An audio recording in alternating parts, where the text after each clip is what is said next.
I began making cakes because of my love for art. I went to art school in New York, School of Visual Arts, and after that I wasn't quite sure what I wanted to do, so I decided to go into baking because I really wanted to get my hands in the dough. I love the kneading, I love this whole full body act of creating this cake. This has been coined the world's first cake gallery.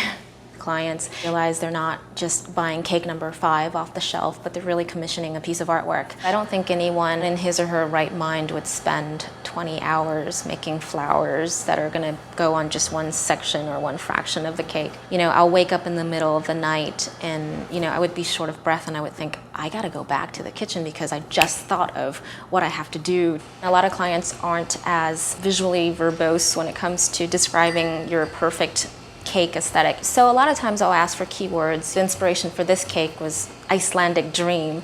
They also said, you know, we want the wedding that Björk would have. And so that gives me an idea that it's going to feel cool, but also edgy. When we're creating cakes, this organic process kind of happens. You really have to kind of allow the product to kind of breathe its own life. The cakes must be eaten. We put so much effort into the taste, the texture of the cake, and you would be really missing, you know, 50% of the product if you don't actually taste the cakes. It breaks my heart when I have something so beautiful in mind after talking to a client and then they just want something plain. Whether it's because of, you know, budget constraints or lack of imagination, it breaks my heart even more when they don't eat the cake because they can't cut into it. When I think of the perfect cake, I think of like a damp sponge. So when you press it, it just goes right back to form, but it's light, it's not dense. But at the same time, it's the perfect consistency for shaping because when we cut into the cake, we don't have crumbs falling all over the place. And actually not using cake flour, I discovered is really a good trick. Cake flour tends to be just a little too delicate and the cakes come out a little bit more firm and more packed. And I'm looking for a lighter, fluffier body.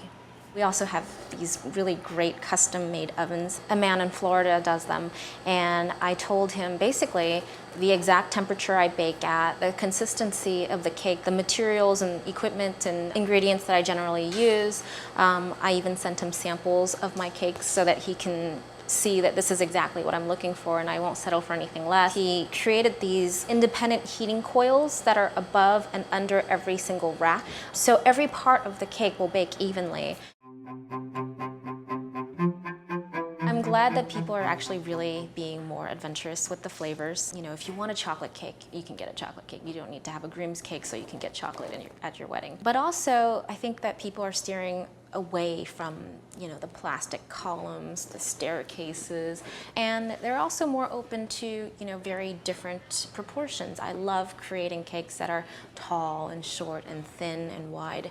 So it doesn't have to be just this, you know, totally graduated sizing with plastic columns in between. I think we've all pretty much banished fruit cake. Yay.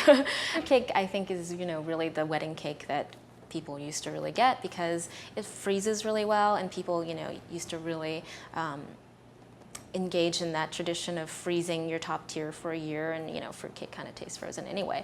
Our cakes should really be eaten in its prime.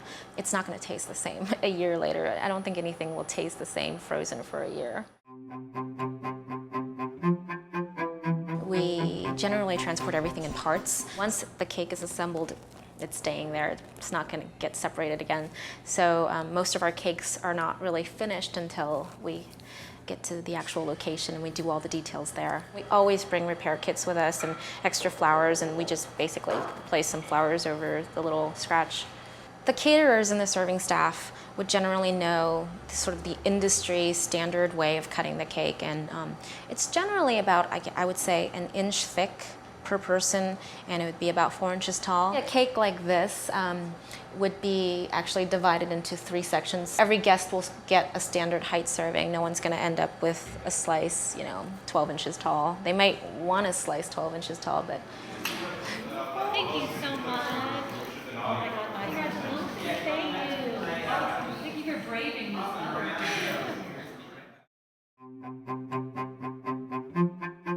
I get requests for all kinds of different, special requirements. We'll try to accommodate almost everything except if it really affects the body of the cake and I can't shape it. So for example, a vegan cake will just come out so dense because there really is nothing that I can use to aerate or make it fluffy that I would never be able to really shape a vegan cake. It would just have to be a round. It would have to be, here's a round cake for you.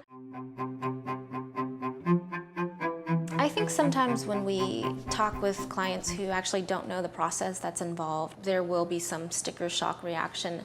There really isn't a high markup in what we do because there's so much labor that's involved. We don't do high volume, repetitive baking. It's really the artwork that takes the most time. This cake took 65 hours to create. We first have to create this pattern that continues all the way down, and then we piped over the pattern with royal icing and then painted over that with an edible silver, and so the process took forever.